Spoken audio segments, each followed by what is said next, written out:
Yo, what's up guys, this is Atrix here. This is going to be the part 1 of Skyline Emulator versus Against, where I'll be testing out Pokemon Sword on both these emulators. And the device which I am using here today has Snapdragon 888 processor. But hear me out guys, if this video reaches 500 likes, I'll test out Pokemon Sword on this low-end Android device. It has 2GB RAM, Snapdragon 450 processor, it's very old. Currently it has Android version 8, so I'll have to install a custom ROM and upgrade it to Android 10. It will be a lot of work, but I am willing to do that if this video reaches 500 likes. So be sure to hit that like button, subscribe, turn on all notification if you want to see Nintendo Switch emulation test on 2GB RAM Android device. Well, let's start with our today's video, Pokemon Sword. I'll be using the version 1.0.0. Let's start with the base settings which I'll be using on both these emulators.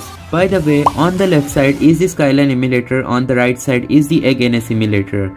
And as my Android device has Snapdragon 888 processor, I'll be using the Mesa Adreno driver on both these emulators. These are the preferred settings which I'd like to use on both the emulators. You can apply these or use your own. Let's move on with the testing itself. Again, left side is Skyline Emulator, right side is Against Emulator, Pokemon Sword, here we go. The main thing which we will be comparing in today's video is going to be the stability and also graphical issues and which game works better or gives more FPS.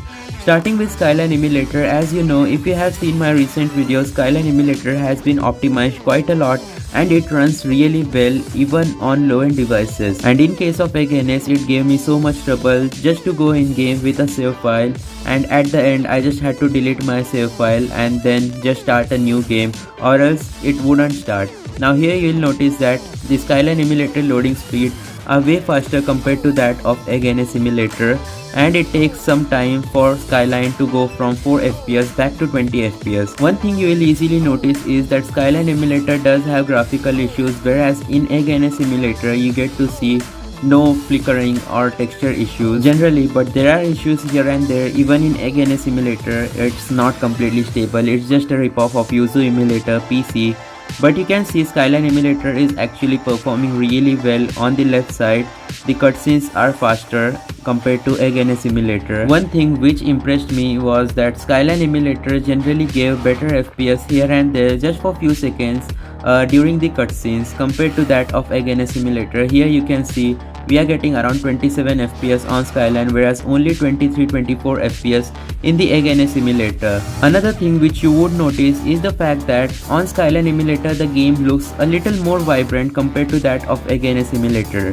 Now I don't know if it's due to my camera angle or something like that. Nonetheless, Against Emulator seems to be more stable with the graphical output, whereas in Skyline Emulator there will be flickering issues here and there. Meanwhile, the Skyline Emulator is also way ahead of Against Emulator in terms of gameplay. Now let me talk about one major thing which you should know if you have an Android device which is considered to be mid-range or low-end, and if you want to emulate Pokemon Sword. Well, your Android device will get significantly less performance than what I am getting right here, because I do have a flagship processor. But let's say you have Snapdragon 680 processor, right? You would get only 5 to 8 FPS maximum in Skyline or even in Against Emulator. Both these emulator now don't hold any kind of major difference. You can probably see that by just comparing the amount of FPS we are getting.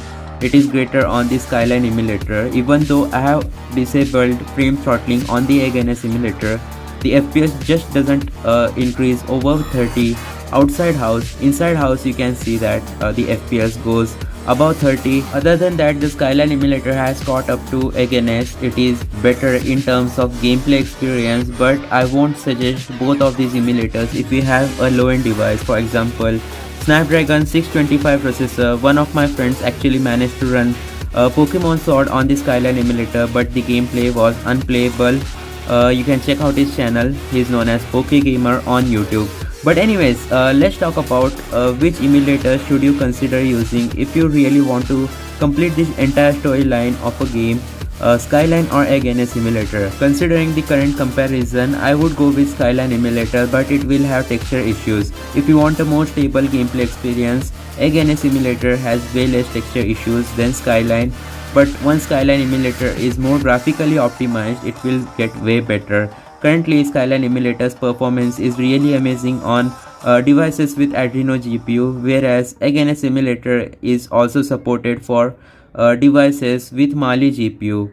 Whereas if you try out emulating a game on Mali GPU in Skyline Emulator, most of the AAA titles will not work. Few games like Let's Go Pikachu may work, but that's about it. Another fact which I would consider in terms of comparison is the fact that again a simulator takes so much time just to open a game. It is literally very frustrating to just sit there waiting for 3 minutes and the game doesn't even open. So in that case, Skyline Emulator is way better because it gives an instant output. Comment down below which emulator do you think did better in this comparison. That's it for today's video. Goodbye.